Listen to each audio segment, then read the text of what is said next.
she finally stumbled down, two Samaritans came and put out all the blaze that was all consuming her. Listen to this. This is from the U.S. Attorney's Office in Chicago. Lawrence Reed, 50, of Chicago, is charged with committing a terrorist attack against a mass transportation system. Reed approached the victim, who was seated with her back towards him, took a cap off a bottle of liquid, and poured the liquid all over the victim's head and body, the complaint states.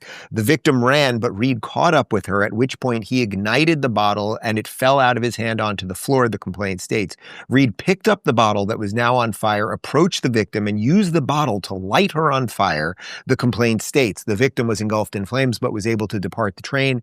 She remains hospitalized with critical injuries. And let me just show you quickly this video of a Chicago official pointing out that nobody tried to help her. Perhaps people were afraid to get involved, but what we could say is, even as she was on the ground trying to put herself out and is rolling on the ground, desperately trying to put out the fire, no one came to her aid until she was able to get off the train and to the platform. And when she finally stumbled down, two Samaritans came and put out all the blaze that was all consuming her.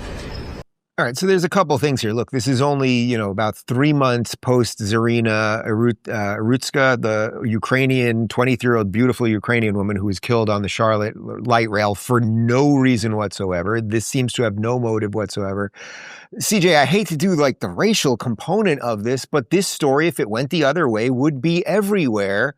And that's why I thought it was worth covering, because it's this is an innocent woman who will now live with these scars literally and figuratively for the rest of her life. No, it's absolutely absurd. And I think you raise a very valid point. This is the first I'm hearing of this story, and I track the news for a living, right? And so it's insane to see. But again, it goes to show why President Trump has taken such a, involved effort and just reining in crime in this country. Because you look at a lot of these cities like Chicago, they've become third world countries. It's kind of funny to me because a lot of people have always, referred to kind of jokingly Chicago as Chirac. And we just kind of would just laugh it off as if that is acceptable. Why are we comparing a city in America to a Middle Eastern just dystopia?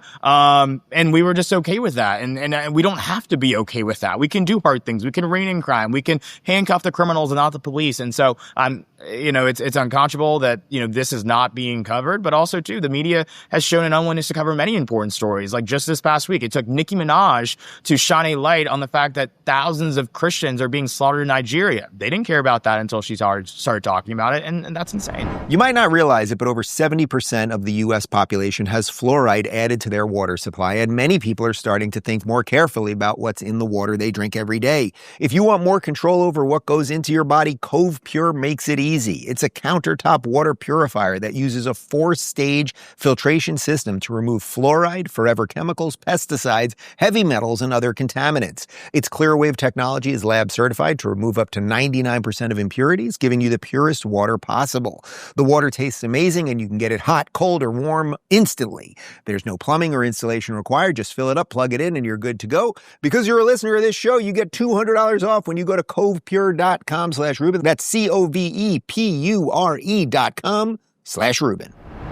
Right. And I think there is some sort of Daniel Penny effect here where people are just afraid to do the right thing because they don't want to be called racist and sued and have their lives ruined too. But I thought I would show you this, Franklin. This is an image of all, well, at least a portion, it might be all, I'm not actually sure, of Zohran Mamdani's tweets about defunding the police. So to the backdrop of a story like that, just last night, as we're recording this in New York City, I think on the Upper East Side, there were hundreds of pro-Hamas protesters outside a synagogue chanting "River to the Sea." I mean, it seems to me that it is just going to get worse in cities. I almost see no way around it in blue cities. Yes, it is going to get worse. And actually, we need to make the connection between leftism, wokeism, and these type of atrocities and incidents, because this is what happens when leftism takes place. Right now, the left, anti-common sense, they think that criminals are victims. They're oppressed. They're victims of this system, this white supremacy system. Therefore, if they commit a crime, they don't go to prison. They are free on the streets. They can commit dozens of crimes and they would still be on the streets. And then, of course, they're going to be committing more crimes. Human beings, we are driven by incentives. And evil people, they're going to commit more crimes if they know they're not going to pay the consequences for it.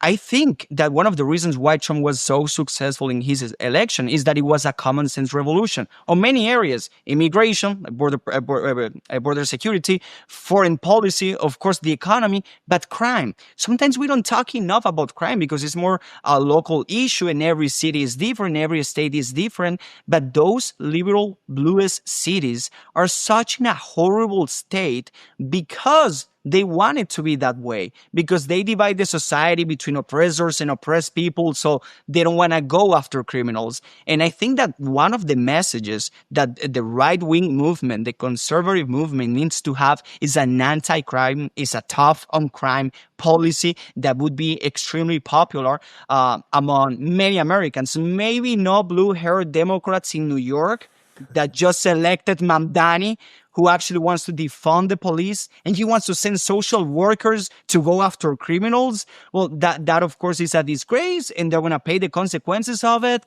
But most of Americans around the country would support a tough on crime policy.